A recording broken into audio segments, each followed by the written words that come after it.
G'day, Chris from the Headache and Pain Management Centre here, and today we're talking about a question we get a lot asked online. What causes a headache on the right side of my head? Okay, and today we'll answer that question for you. So, I'm sorry about the plane, the cars, the automobiles, we'll just roll with it for today. So when we're talking about the right side of your head, we're wanting to make sure that nothing catastrophic is happening, okay? That nothing, what we would call a red flag, okay? So we're making sure that there are no brand new headache that's never happened before that's like a thunderclap or the worst headache you've ever had.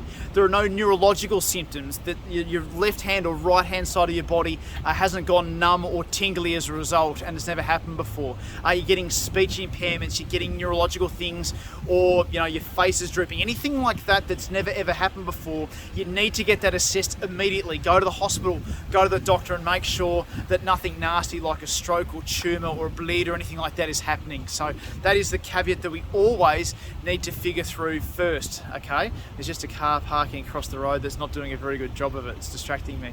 So if that's the case, we don't want to have that to happen. We need to get that checked out first.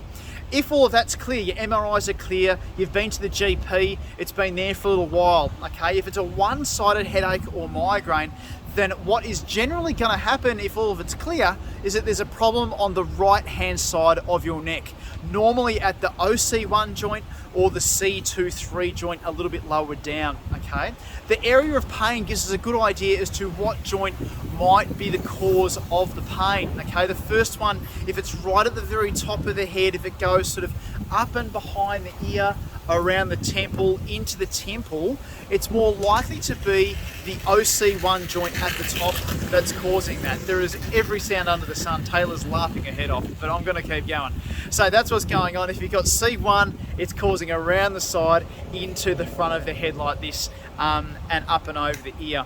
The C2-3 joint, on the other hand, it refers up and over the head and into the eye, behind the eye. This is more likely for a right-sided cluster headache, for example, or a right-sided migraine that's just throbbing and thumping on one side of the head. So the C2-3 joint goes over the head and into the eye as well. And on occasion, it can be a combination of all of it, where it's both joints, OC1 and C2-3, causing the symptoms to happen on both sides. Gee, I hope the sound comes out well. It's like everyone's coming at the same time. That's cool. All right. So with the right-sided headache and migraine, okay, it's make sure all the red flags are clear. There's nothing else going on, and if it's the same over a period of 3 to 6 months, you've had your MRIs, your doctors are fine with that, then the neck is the next port of call, and specifically the right side of your neck, the OC1 joint, the C2-3 joint, or the muscle that connects the two, the inferior oblique that connects the two joints together, are the prime suspects when we've got a one-sided, right-sided headache. Okay, I hope that answers your question. For those with right-sided headaches, that's what we're looking for. Make sure we're clearing out those red flags. Have a look at the right-hand side of your neck and see what comes out of it with a skilled, comprehensive assessment. That is all for today. It'll probably all get very quiet now that I'm about to pack up the camera, but I'm hopeful that we see you again next time for the next Facebook or YouTube video. Cheers and bye for now.